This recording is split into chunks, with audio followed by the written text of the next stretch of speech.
Be me, 41 years old, accomplished professional woman. Spent my entire adult life building a career in finance.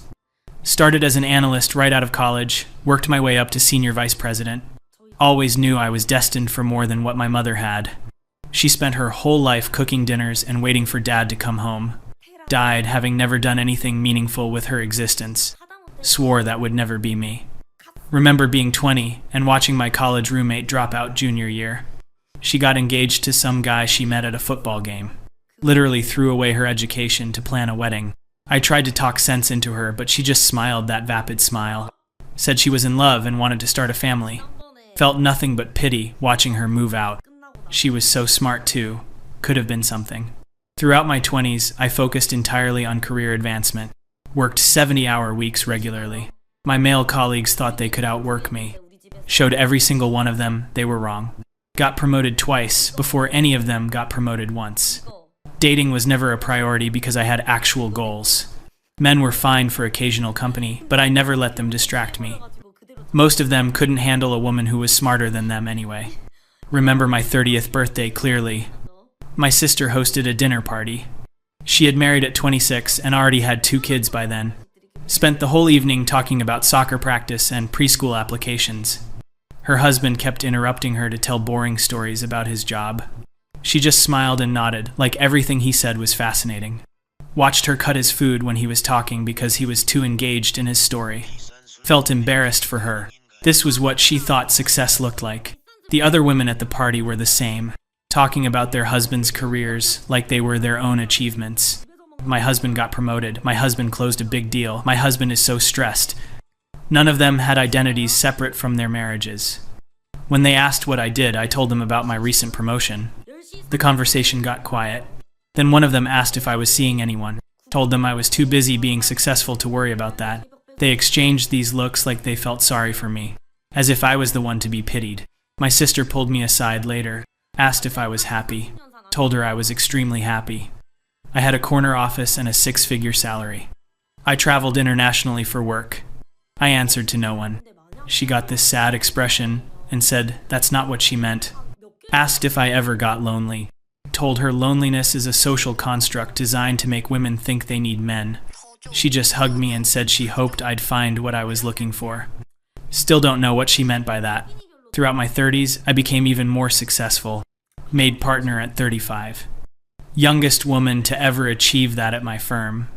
Gave talks at conferences about breaking glass ceilings. Wrote op-eds about women in finance. Became somewhat known in my industry as an advocate for women's advancement. Other women would email me asking for advice. Always told them the same thing. Never compromise your ambitions for anyone. Your career is the only thing that truly belongs to you. Had a few relationships during this time, but none of them worked out. The men were always intimidated by my success. They said they wanted an equal partner, but they really wanted someone who would prioritize their needs. One guy actually told me I was too focused on work. This coming from a man who checked his phone during dinner every night. When I did it suddenly, it was a problem. They all eventually left for women who were more accommodating. More submissive is what they meant. Never felt bad about it. Saw it as dodging bullets. Started noticing something around 37 though. The junior women at my firm kept getting engaged. They'd show up with rings and everyone would congratulate them. They'd start planning weddings while working on mergers. Some of them even got pregnant. Would take maternity leave and then come back part-time. Always felt frustrated by this. They were throwing away their potential. Tried to mentor a few of them. Told them they needed to choose what was really important. You can't have it all despite what people say. Something has to give, and it shouldn't be your career. One of them, Sarah, seemed to really get it. She was brilliant, absolutely brilliant. Reminded me of myself at that age. We'd have lunch, and I'd share all my hard-earned wisdom. Told her about all the sacrifices I made to get where I was. The relationships I didn't pursue, the social events I skipped. How it was all worth it in the end. She listened intently, and I felt like I was really making a difference. Then she got engaged at 29. Felt personally betrayed. She came to my office to tell me. Expected me to be happy for her, I guess. Told her she was making a mistake. She had so much potential, and she was going to waste it playing house. Her face fell, and she left. She stopped having lunch with me after that. Around this time, I started writing a blog. Nothing serious, just observations about workplace dynamics and gender politics. Wrote a lot about traditional wives, how they were setting feminism back generations, how they were betraying their own potential and intelligence, how they were teaching their daughters that their value came from serving men. The posts got a lot of engagement. Instat never 1-to-1.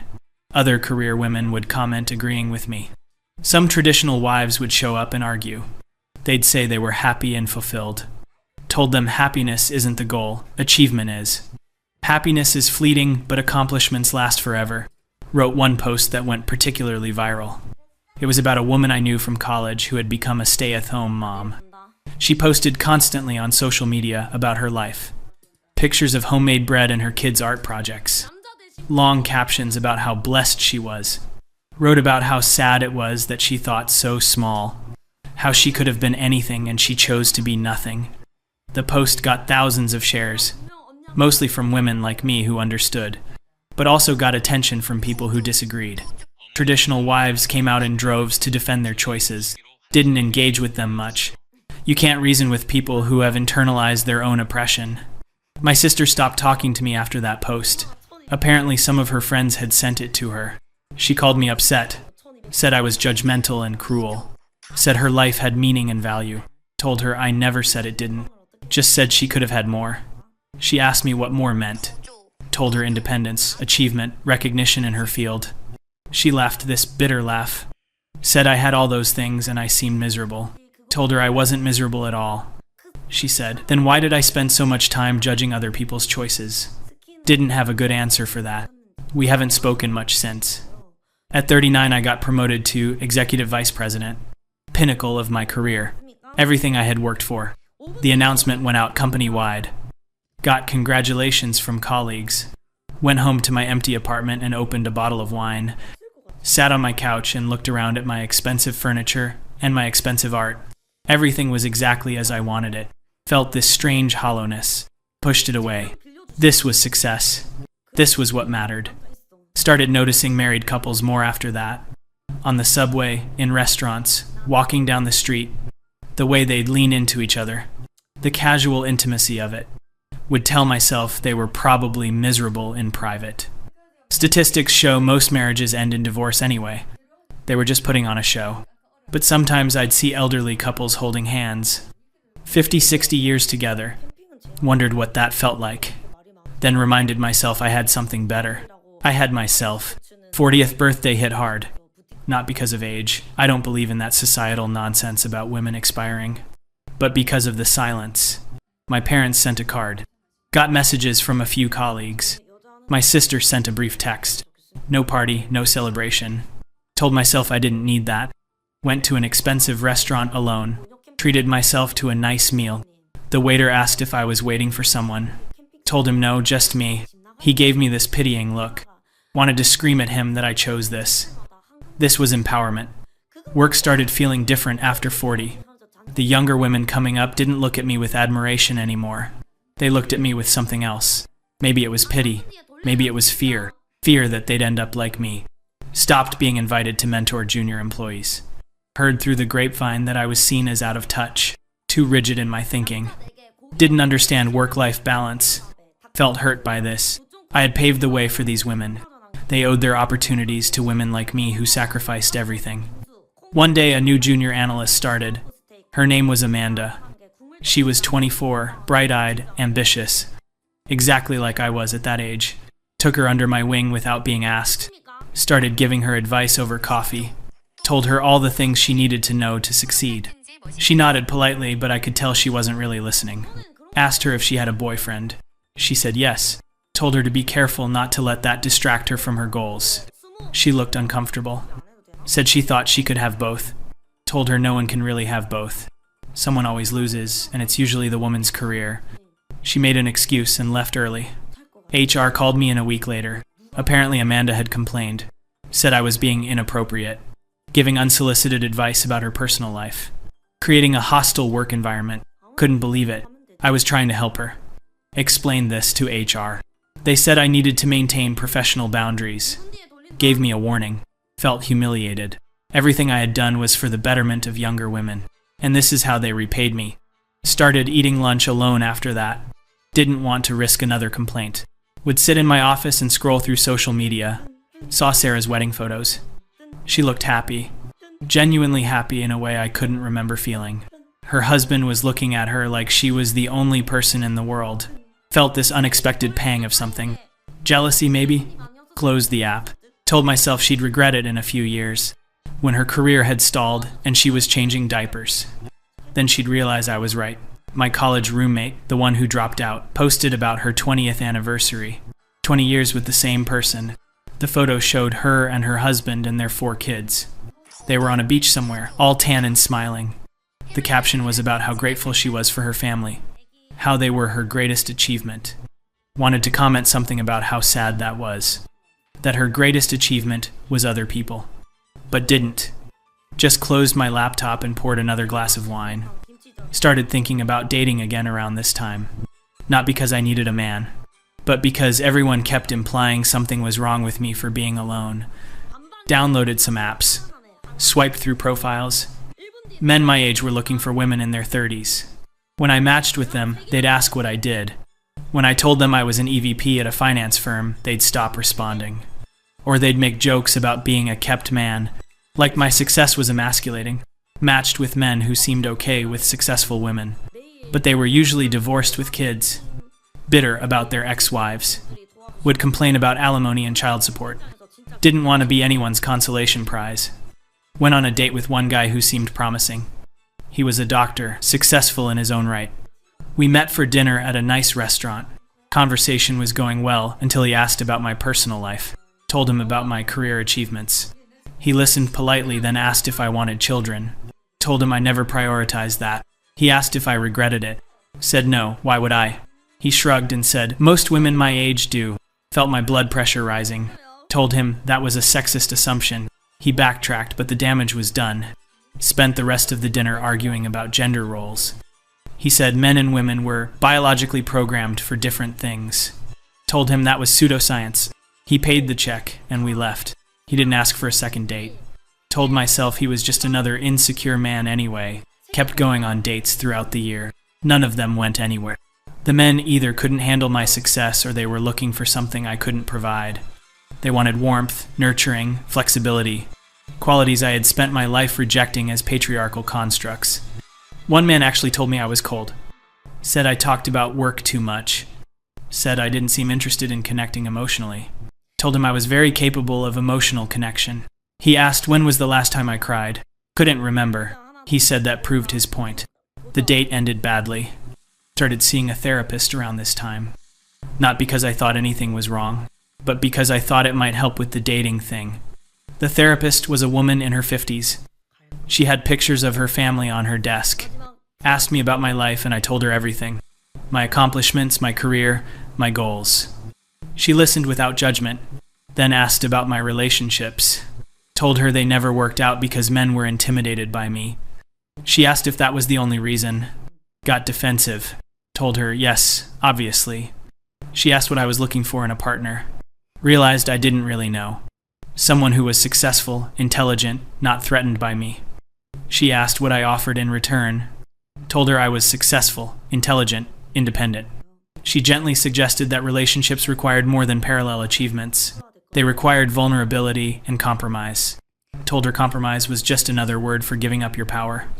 She wrote something in her notebook. Didn't go back after that session.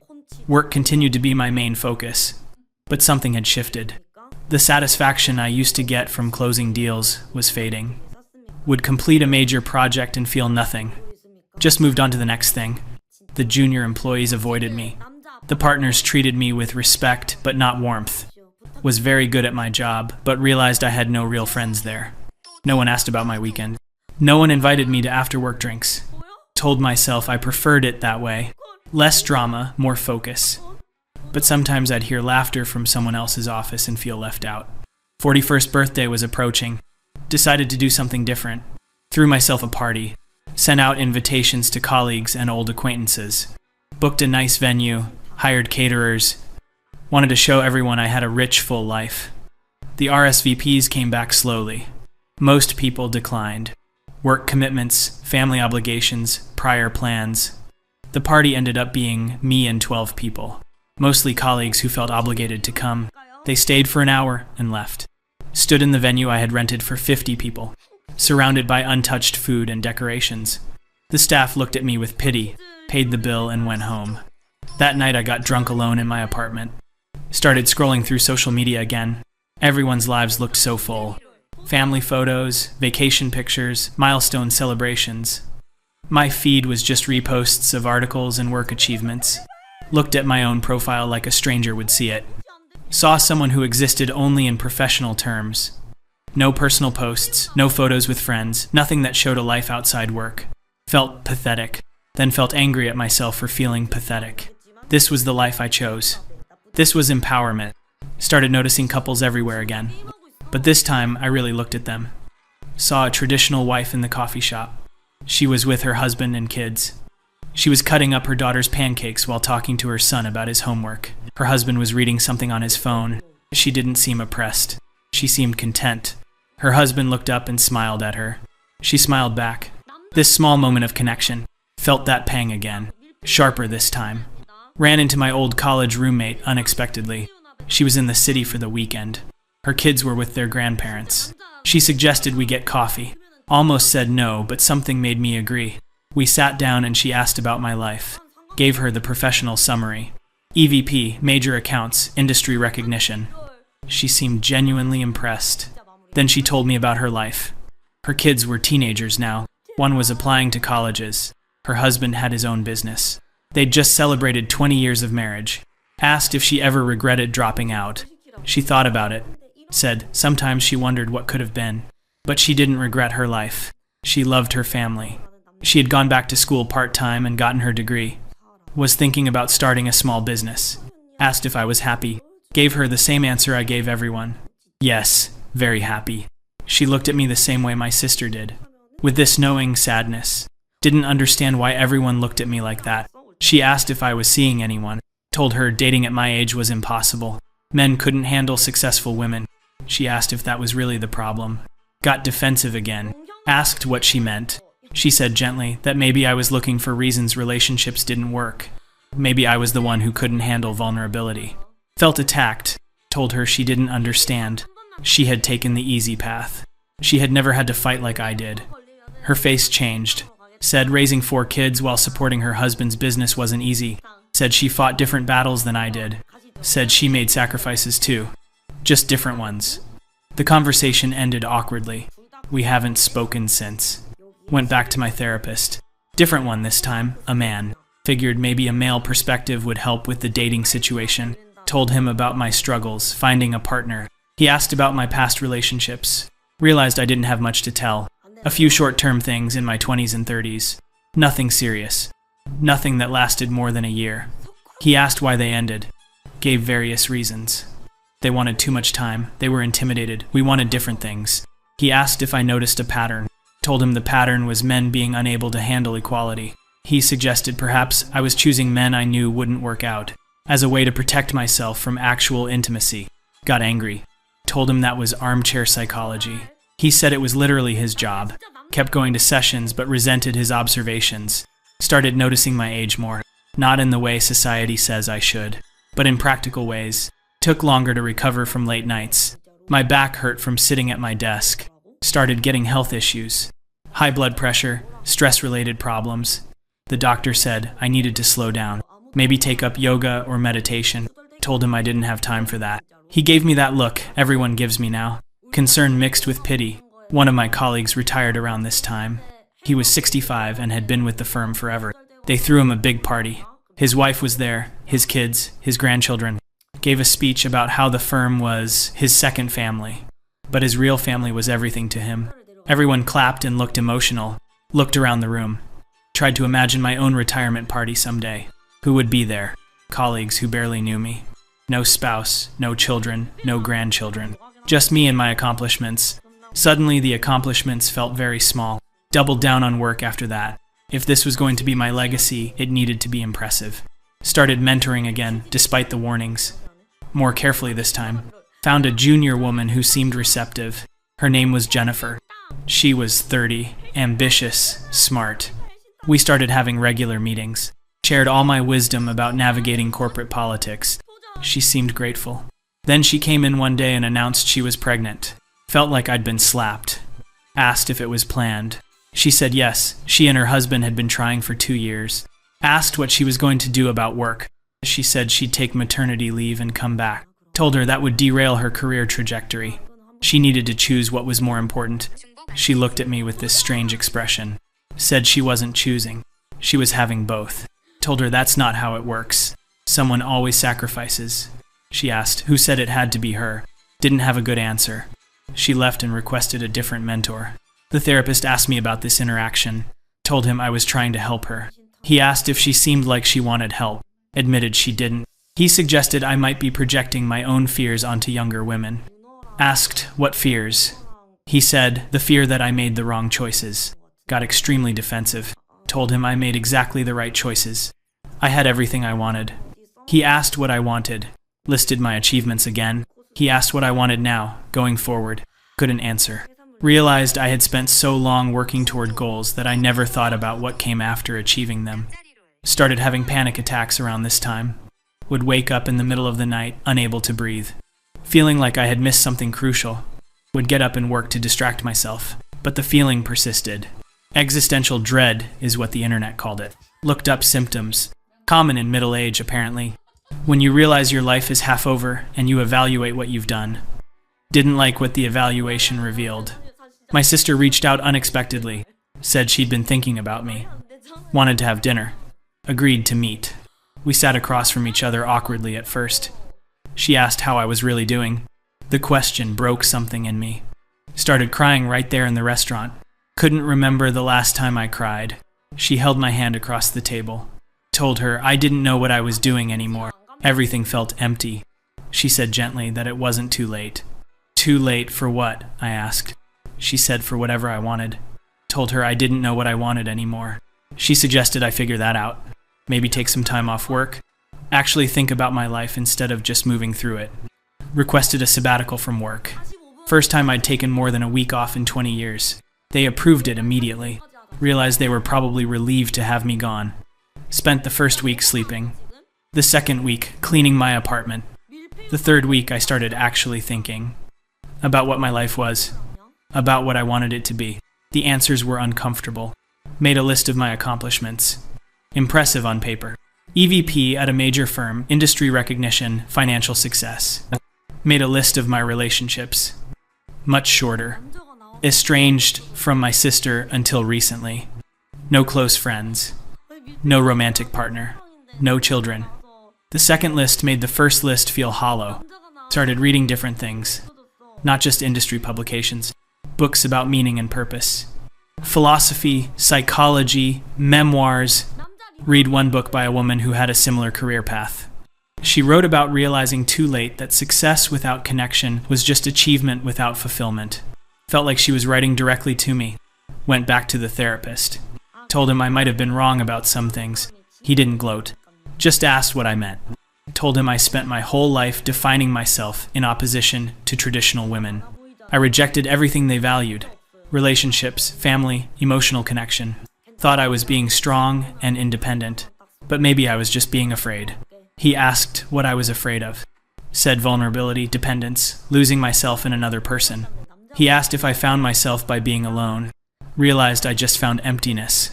Started trying to rebuild connections. Reached out to old friends I had neglected. Most of them didn't respond. The ones who did were polite, but distant. Realized I had burned those bridges thoroughly. Tried to connect with colleagues on a personal level. But we had only ever had professional relationships. They didn't know how to interact with me outside that context. Felt completely isolated. Went to a coffee shop and saw a man sitting alone. He looked around my age reading a book. Something made me approach him. Asked if the seat was taken. He said no, and I sat down. We started talking. His name was David. He was a consultant, divorced, 2 kids with his ex-wife. We talked for an hour. It was easy, natural. He asked for my number. Gave it to him. Felt hopeful for the first time in months. To that no faces analogy. We went on a date the following week. Tried to be different than I was on previous dates. Asked him questions instead of talking about myself. Showed interest in his life. He told me about his kids, his work, his hobbies. Asked about my life. Told him the honest version. That I was successful professionally, but struggling personally. That I was trying to figure out what I really wanted. He appreciated the honesty. We scheduled a second date. Things progressed over the next few months. David was patient and kind. Didn't seem threatened by my career, but also didn't let me hide behind it.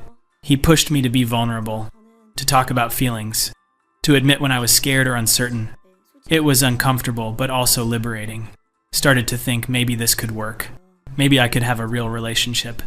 Then he invited me to meet his kids. They were 12 and 14. Polite, but clearly skeptical of me.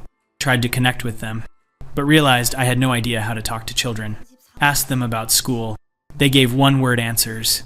David tried to facilitate conversation, but it was awkward. The daughter asked what I did for work. Told her I was an executive at a finance firm. She said cool and went back to her phone.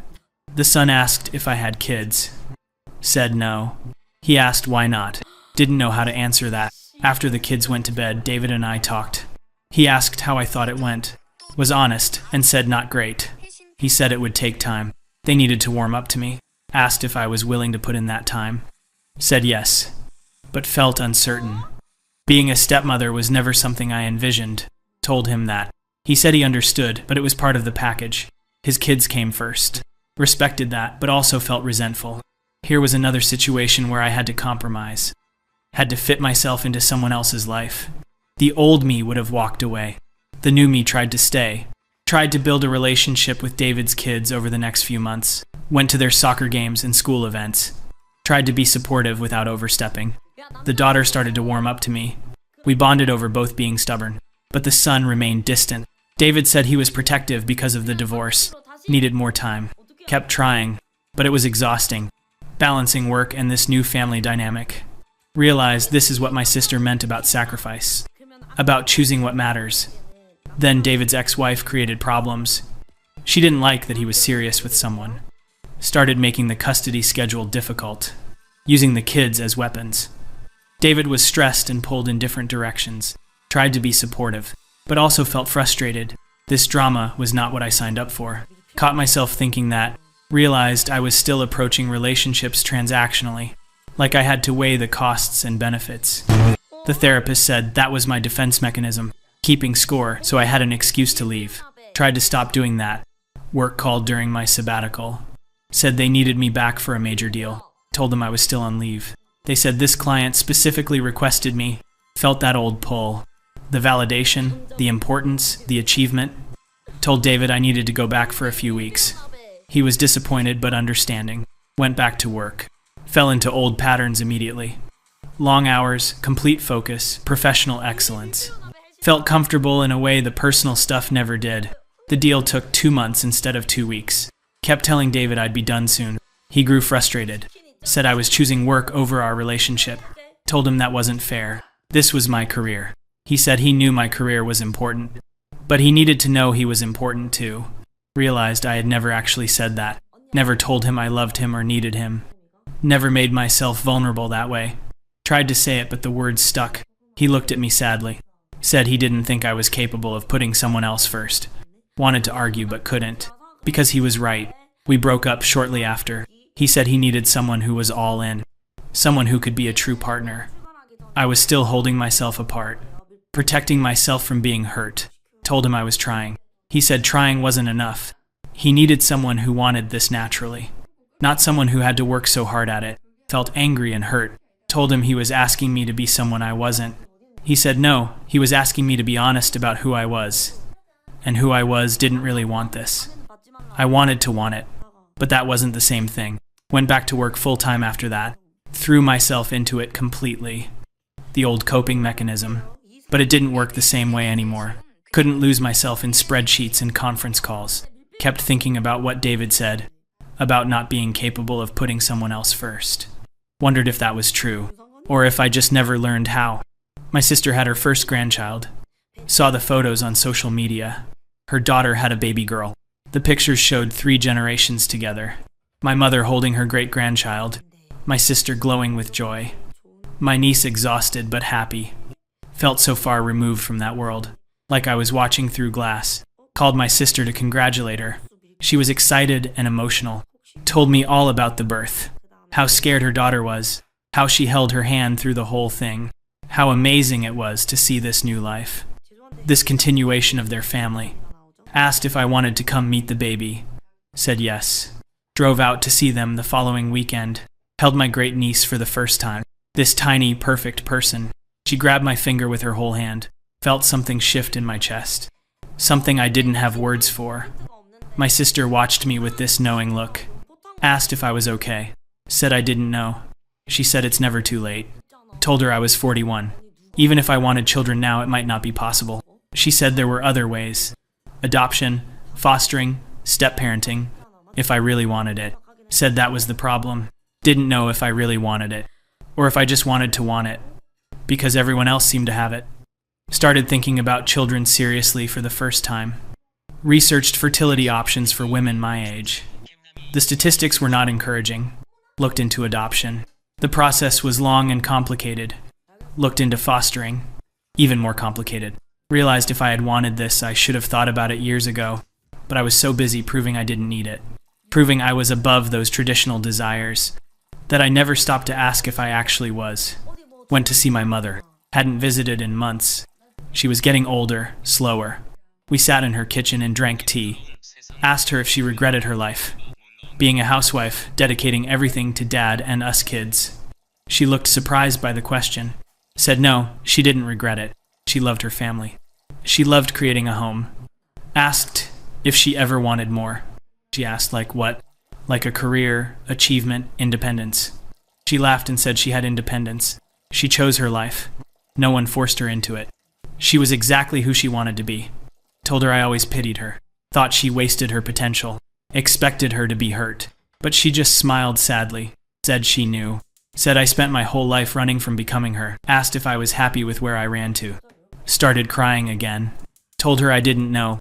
She held me like she did when I was little. Said it's okay not to know. Said I spent so long being certain. Maybe uncertainty was progress. The firm started talking about succession planning. I was only 41, but they wanted to know my long-term plans. Asked if I saw myself as a future CEO. Realized I didn't. Couldn't picture myself doing this for another 20 years. Told them I needed to think about it. They seemed surprised. The old me would have jumped at the opportunity. The new me felt nothing but dread at the thought. It started dating again. More honestly this time. Was upfront about my struggles. About being a work in progress.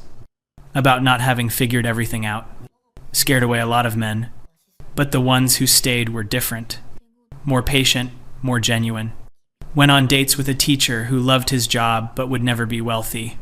With an artist who lived simply but passionately. With a widower who was open about his grief and his healing. None of them turned into relationships. But they were real connections. More real than anything I'd had before. Ran into Sarah at a conference. The junior analyst I had tried to mentor years ago.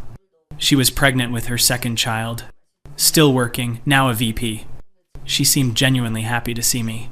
Asked how I was doing. Was honest and said I was figuring things out. She surprised me by saying, that was brave. Asked what she meant. She said, I always seemed so certain. So sure of everything. It was intimidating. Seeing me be uncertain made me seem human. Asked if she was happy.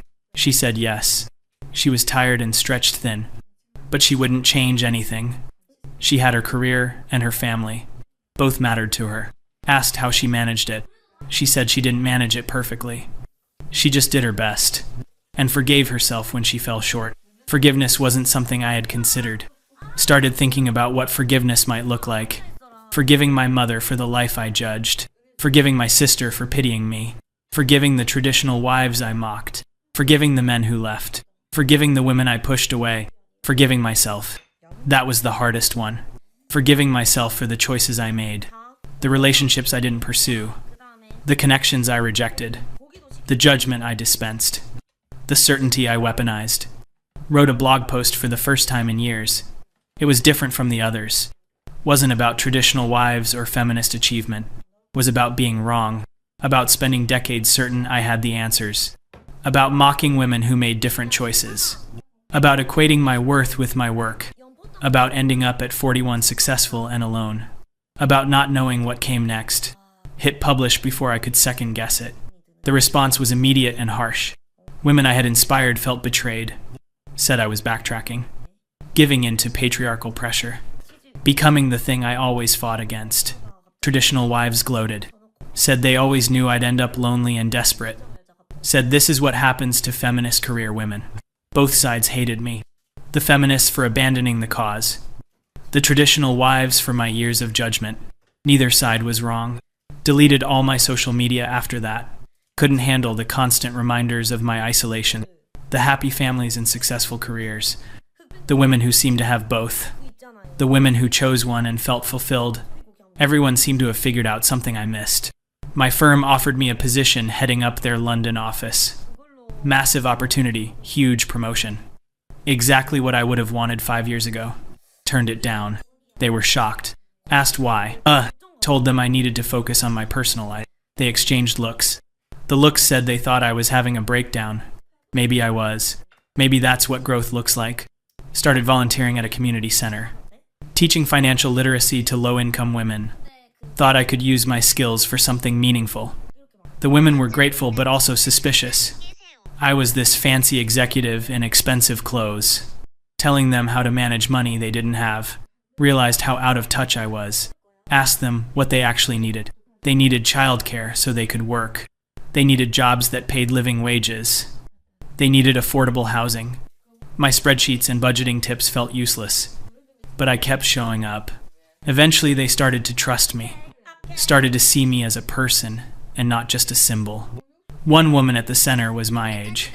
She had 4 kids from 3 different fathers, worked 2 jobs, had nothing in terms of financial security, but her kids adored her. She was exhausted but devoted. The old me would have judged her choices. The new me just saw someone doing her best. We became something like friends. She asked about my life one day, told her the abbreviated version. She laughed and said, I had everything and nothing. Asked what she meant. She said, I had money and success, but I didn't have people who needed me. Didn't have anyone to come home to. Asked if she was happy with her life. She said happy wasn't the right word. She was fulfilled. Her kids gave her purpose. Asked if she ever wanted more for herself. She said her kids were herself. They were her legacy. Didn't fully understand, but I envied it. Met a man at the community center. He was a volunteer too. Taught a GED prep class. His name was Michael. He was 45, never married. Had dedicated his life to education. We started talking after sessions. He was easy to talk to. Didn't seem impressed or threatened by my career. Just saw me. We started getting coffee, then dinner, then spending weekends together. Michael was different from anyone I'd dated. He made less money than me. Didn't care about status or achievement. Cared about impact and meaning. Asked me questions no one else asked. About what brought me joy. About what I was afraid of. About who I wanted to become. Didn't have good answers. But I was starting to figure them out. Told Michael about my past. About the blog posts and the judgment. About mocking traditional wives. About my failed relationships. About feeling like I wasted my life chasing the wrong things. Expected him to be put off. He just listened. Then said everyone is doing their best with what they know. I knew different things now, so I could do better. It was that simple to him. Asked Michael why he never married. He said he almost did once, but she wanted children and he didn't. He let her go so she could have the life she wanted. She's married now with 3 kids. They're still friends. Asked if he regretted it. He said sometimes, but he didn't regret her happiness. Couldn't imagine that kind of selflessness. My relationships had all been about what I wanted. I never considered the other person's needs as equally valid. Michael asked if I wanted children. Was honest and said I didn't know. Spent so long saying I didn't, that I never actually asked myself the question. Now it might be too late anyway. He said it's never too late to create family. Family didn't have to mean biological children. It meant people you chose and who chose you. It meant commitment and love and showing up. Asked if he wanted to be my family. He smiled and said he already was. Proposed to Michael 6 months later. Not traditional, but nothing about us was traditional. He said yes. We got married at City Hall. My sister came, Michael's brother, a few friends. No big wedding, no fuss. Just us choosing each other. felt more meaningful than anything I'd achieved professionally. My firm was confused by my marriage. I had never talked about my personal life at work. Suddenly I had a husband. Suddenly I was leaving at 5 instead of working until 9. Suddenly I was taking vacations. My performance didn't suffer, but my priorities clearly shifted. Some colleagues were supportive. Others seemed to think I had given up, didn't care anymore what they thought. Michael and I talked about children, decided to become foster parents. The process was long and invasive. They asked every question imaginable. About our childhoods, our relationship, our motivations. Had to confront a lot of uncomfortable truths. About my workaholism, my judgment, my fear of vulnerability. Almost quit the process several times. Michael kept me steady. Our first foster placement was a 15-year-old girl. She had been in the system for 3 years. Angry, defensive, didn't trust adults. Reminded me of myself in a way. So sure she didn't need anyone. Tried to connect with her. She rejected every attempt. Told Michael this wasn't working. He said give it time. Time felt like failure. But I waited. Slowly, she started to open up. Not to me at first, to Michael. He was patient where I was frustrated. Gentle where I was harsh. Watched him with her and learned. I learned that connection takes time. That trust is earned slowly. That love isn't transactional. Started applying those lessons. Our foster daughter started talking to me. Still guarded but trying. One day she asked if I regretted not having my own kids. Told her, honestly, I used to think I didn't want them. But now I was grateful to have her. She cried. We both did. She's been with us for 2 years now. We're working on adoption. She'll age out of the system soon. Wants to make our relationship permanent. Never imagined myself as a mother, especially not to a teenager. But here I am, learning about TikTok drama and helping with college applications. Attending parent-teacher conferences and setting boundaries. It's harder than any deal I ever closed. More meaningful too. My sister and I are close now. Our kids are cousins. Well, my foster daughter and her grandchildren. Family gatherings are full and loud. My foster daughter calls my sister Aunt. Calls my mother Grandma.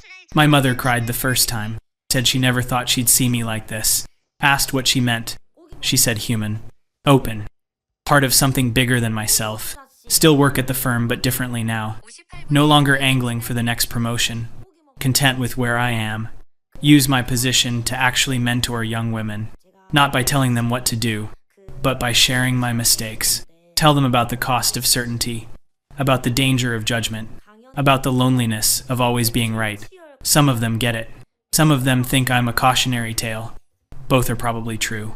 Ran into one of the traditional wives I mocked online. She recognized me at a coffee shop. Approached me hesitantly. Expected anger. She said she read my blog post about being wrong. Said it took courage to admit that publicly. Apologized for the things I wrote about her and women like her. She accepted the apology. Said she knew I was hurting. Hurt people. We talked for an hour. About her life, my life, the choices we made. They were different choices but equally valid. She seemed at peace in a way I was just learning. Asked her secret. She said there was no secret. She just knew what mattered to her. And built a life around that. So simple. So impossible for me to see for so long. My therapist asked what I learned from everything. Thought about it for a long time. Learned that achievement without connection is empty. Learned that judging others is usually about your own insecurity. Learned that vulnerability is strength, not weakness. Learned that it's never too late to change. Learned that family is chosen as much as given. Learned that being wrong is the first step to being right. Learned that traditional and feminist aren't opposites. They're just different ways of being a woman. Both valid, both valuable. He asked if I was happy now. Said yes. Not the frantic, achieving happiness I used to chase, but something quieter. Contentment, maybe. Gratitude. I have a husband who sees me, a daughter who challenges me, a sister who forgave me, work that sustains me without consuming me. It's not the life I planned. It's better. Sometimes I think about my younger self. So certain, so judgmental, so alone. Wish I could tell her what I know now. That mocking other women's choices doesn't make yours more valid.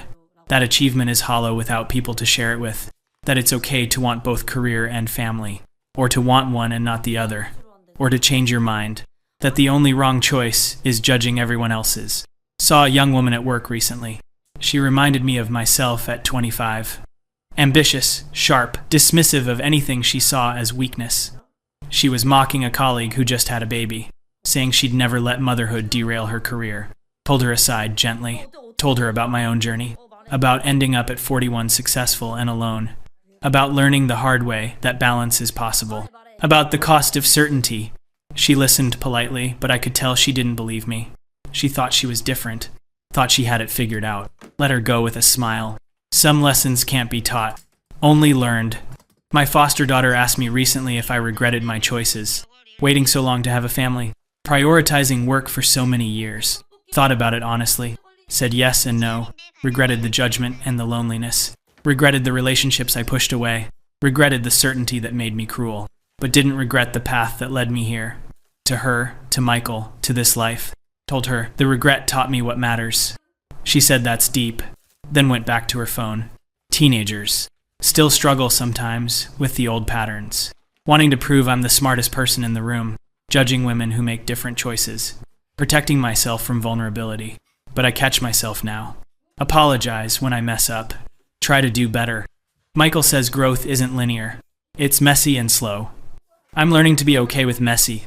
Wrote one final blog post. An apology to all the traditional wives I mocked, to the women I judged, to everyone I hurt with my certainty. Said I spent my life thinking I was better than them. Turns out I was just afraid of being like them. Afraid of needing someone. Afraid of being vulnerable. Afraid of wanting traditional things. The fear made me cruel. Said I was sorry. Said they were right and I was wrong. Not about everything, but about the important things. Didn't get many responses. Most of those women had moved on. Didn't need my apology. They were secure in their choices. Unlike me, who spent decades trying to justify mine by tearing down theirs. The few who responded were kind. Kinder than I deserved. They said we all do our best. We all make mistakes. We're all just trying to figure it out. Their grace humbled me. My mother died last year, surrounded by family. My sister and I held her hands. My foster daughter cried. She had only known her great-grandmother for 2 years. But the love was real. At the funeral, everyone shared memories. Talked about her kindness, her cooking, her devotion to family. Her legacy was in the people she loved, the family she built, the home she created. Thought about my own legacy. What would people say about me? Used to think they'd talk about my career achievements. Now I hope they talk about how I changed, how I grew, how I learned to love. Sitting here now at 43. Married, mother to a teenager, still working but differently. Life is messy and complicated. Nothing like I planned. Everything I needed. The irony isn't lost on me. Spent decades mocking traditional wives. Begging for a husband at 40. Except it wasn't begging. It was surrendering. Surrendering my certainty, my judgment, my armor. Finding partnership, family, connection. The things I always claimed I didn't need. The other irony is I still have my career. Still successful by conventional measures. But it's not my whole identity anymore. It's just part of who I am. The traditional wives I mocked had it right all along. Not about the specific choices, but about knowing what mattered. They knew family and connection were valuable. I had to learn it the hard way, by achieving everything I thought I wanted, and realizing it wasn't enough. If I could go back and change things, I would. Would be kinder, more open, less certain. Would ask questions instead of making pronouncements. Would build bridges instead of walls. But I can't go back. Can only go forward. Can only be better than I was. Can only teach my daughter what I learned. That success means different things to different people. That judgment usually masks fear. That it's never too late to change. That love requires vulnerability. That family is everything. Sometimes late at night I think about all the women I hurt. The ones I mocked online. The junior colleagues I pushed away. The friends I neglected. The men I rejected. My sister I judged. My mother I pitied. Wish I could apologize to all of them. Tell them I understand now. That they were whole and complete. That I was the one who was lacking. That their choices were just as valid as mine. More valid, maybe. Because they knew what they wanted. And I was just running from what I feared. My foster daughter will graduate high school next year. Going to college after that. Wants to study social work. Says she wants to help kids like her. Kids in the system. Kids who need advocates. Couldn't be prouder. She asked me recently what I wanted to be when I grew up. Laughed and said, I'm still figuring that out. She said, that's okay. Some people never figure it out. At least I'm trying. Out of the mouths of teenagers. Michael and I talk about taking in another foster kid. Maybe younger this time. Maybe siblings. The need is endless. Our capacity is limited. But we can do something more than I was doing before. When I thought career achievement was enough. When I thought I didn't need anyone. When I was so terribly wrong. Ran into David recently. My ex, who said I couldn't put someone else first. He remarried, has another kid now. Looks happy. We had coffee and caught up. Told him he was right about me. Back then I wasn't capable of real partnership. I was too defended, too scared. He said he's glad I figured it out. Glad I found what I needed. Asked if I was happy. Said yes. He smiled and said he could tell. I was different. Softer somehow. Took it as the compliment it was. The firm is grooming someone else for CEO now. A younger woman, brilliant and driven. Reminds me of myself. Pulled her aside recently. Told her she'd probably make it to the top. She had the skills and the drive. But asked her to remember it's not the only thing that matters. She gave me that look. The one I used to give people. The one that says, you just don't understand. Let it go. She'll learn or she won't. Either way, it's her journey. My sister told me recently she's proud of me. Asked for what? She said for changing. For admitting I was wrong. For building a life that's actually fulfilling. Said it takes courage to start over. Told her I didn't have a choice. The old life was killing me. Slowly, quietly, but definitely.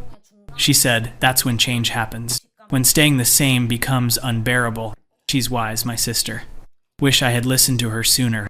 Thinking about writing a book. About my journey from feminist workaholic to whatever I am now. Not sure what to call it. Recovered feminist. Reformed careerist. Just a woman who figured some things out too late. Michael says it's never too late if you actually changed. And I did change. Fundamentally, permanently. The woman I was at 40 is dead. This woman is different. Still ambitious, but not only ambitious. Still feminist, but not rigidly so. Still me, but better. The title of the book would acknowledge what happened. Feminist who mocked traditional wives begs for husband at 40. Except that's not quite accurate. I didn't beg. I surrendered. I opened. I changed. Found partnership when I stopped being so certain I didn't need it.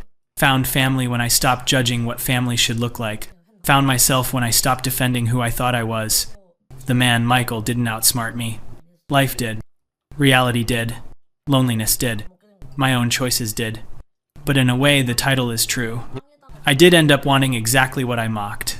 Partnership, family, connection. The traditional things. Just came to them non-traditionally. Through foster care and late life marriage. Through humility and change. Through admitting I was wrong about almost everything. The entitled feminist I was would hate who I am now. Would see me as a traitor to the cause. As someone who gave up and gave in. Let her think that. I know the truth. I didn't give up. I grew up. Learned that achievement without love is empty. That independence without connection is lonely. That being right all the time just means being alone. My daughter just called me mom for the first time. Not my name, not hey you. Just mom. Team started crying. She asked why I was crying. Told her I was happy. She said that's weird. But she hugged me anyway. This is what I have now. This moment, this girl, this life. It's messy and imperfect. It's everything. So yes, the feminist who mocked traditional wives did end up begging for a husband at 40. Begging for family, for connection, for meaning beyond achievement. And I found it. Not because a man outsmarted me, but because I finally got smart enough to admit what I needed. To admit I was wrong. To admit that women who chose differently weren't less than. They were just different. And often they were happier. Because they knew something I had to learn the hard way. It's not a victory for traditional values over feminism.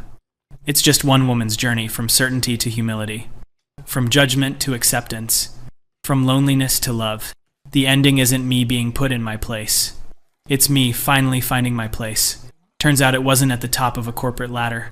It was here. In this messy, loving, imperfect family. With this patient husband and challenging daughter. Still working, still achieving.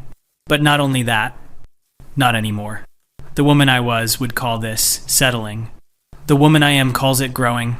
Both of us would be right. And wrong, like most things in life. It's complicated, and I'm finally okay with that.